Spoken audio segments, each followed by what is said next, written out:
Hey guys, so I'm walking my dear friend Jasmine around a new section of my neighborhood, and I'm having a bunch of thoughts about how much my reality has changed in just a few years, and I just want to share them. So here I go.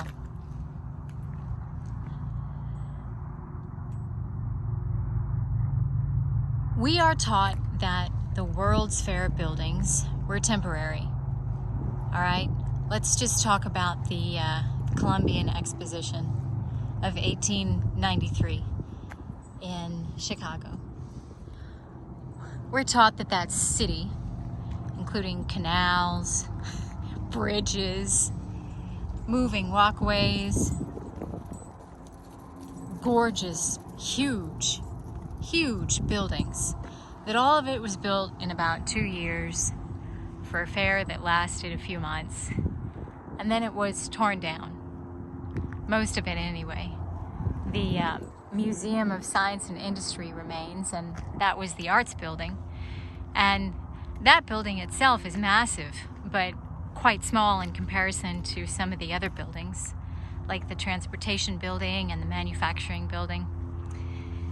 Well, and anyway, I'm just thinking about the World's Fair buildings that were supposedly temporary as I walk around my track home neighborhood. The house I'm living in is about 2.5 years old now, and I'm getting all these really big drywall cracks and popping at night that I hear from up in the rafters. And those are temporary structures. So yeah, this neighborhood is temporary. The World's Fair buildings were not temporary. They were simply destroyed, so we don't know our real history. So that's one thought that I'm having. Another thought that I'm having is about all these chemtrails that turned into this overcast layer. When I got up this morning, the sky was clear, and it's been clear. And if you've ever been out to Arizona, you know those clear blue skies in every direction you look in, it's just absolutely blue. And the last several days have been like that. And then this morning they started spraying again. And a few lines have turned into what you're looking at, this overcast shit layer.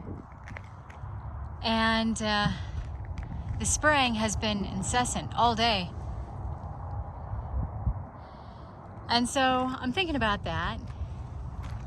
And I'm wondering about what I'm breathing in, but there's really not much I can do about it, because even if I stay indoors, it's not like my filtration system is going to filter out whatever the hell are in these trails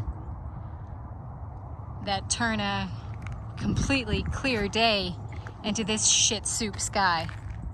So really pisses me off. So I'm thinking about that.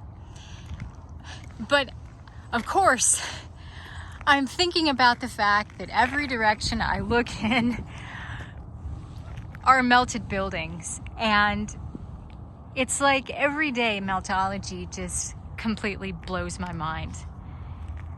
And you know that movie with Adam Sandler and Drew Barrymore, 50 First Dates, where every day she wakes up into her life and she's just blown away by everything going on. You know, toward the end of the movie, her and Adam Sandler have, I think it was a daughter, and you know, she plays that tape every morning and she's like, oh my gosh, this is my reality, really?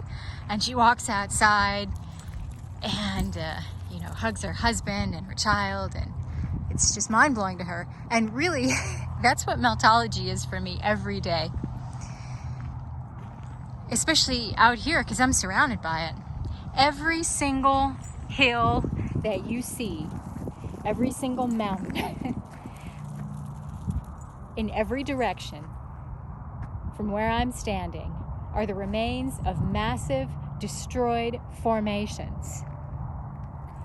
And this incredibly level plane that I'm walking on right now, I envision as having been like a molten, like brick ash layer, all right? And these buildings were much taller. And as they melted down, all right, the ground level rose as the buildings melted down. And it'd be easier if I could draw a picture while I'm explaining this, but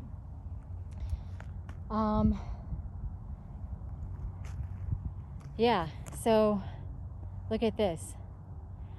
What I see here is the top or side of a collapsed structure.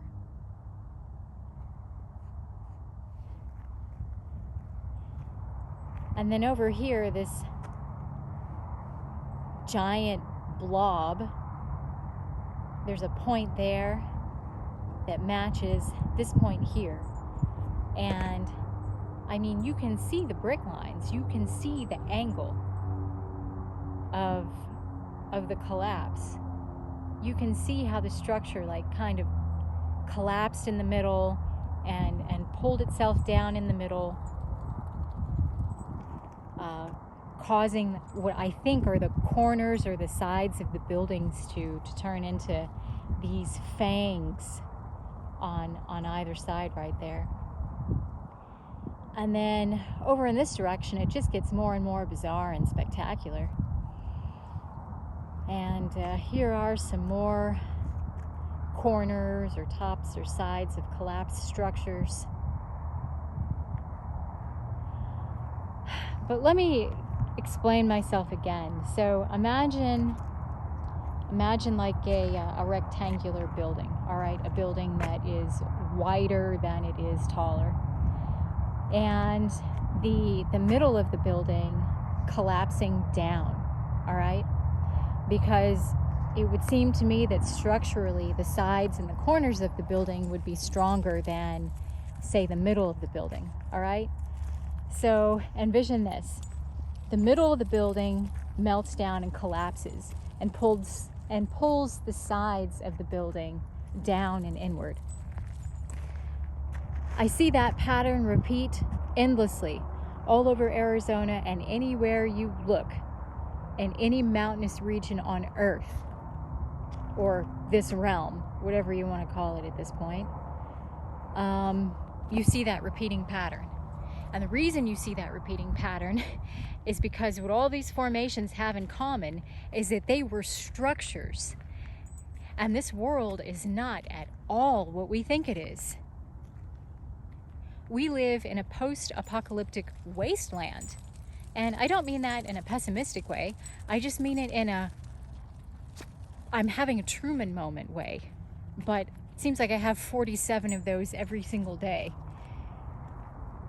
But yeah, anyway, I'm just by myself walking my dog and having all these thoughts that I want to share and just connect with other people out there having these thoughts too, because this is huge.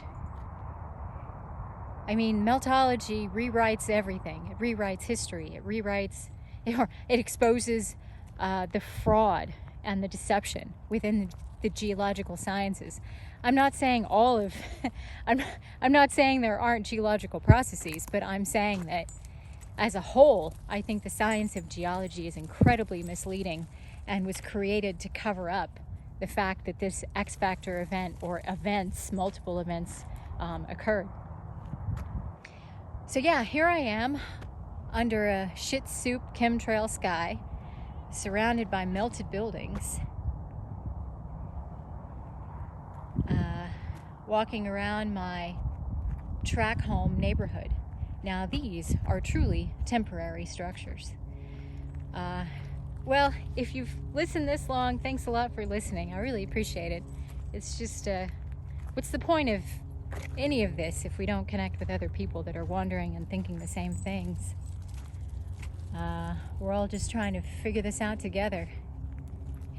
So, well, thanks guys. bye from me and Jazzy.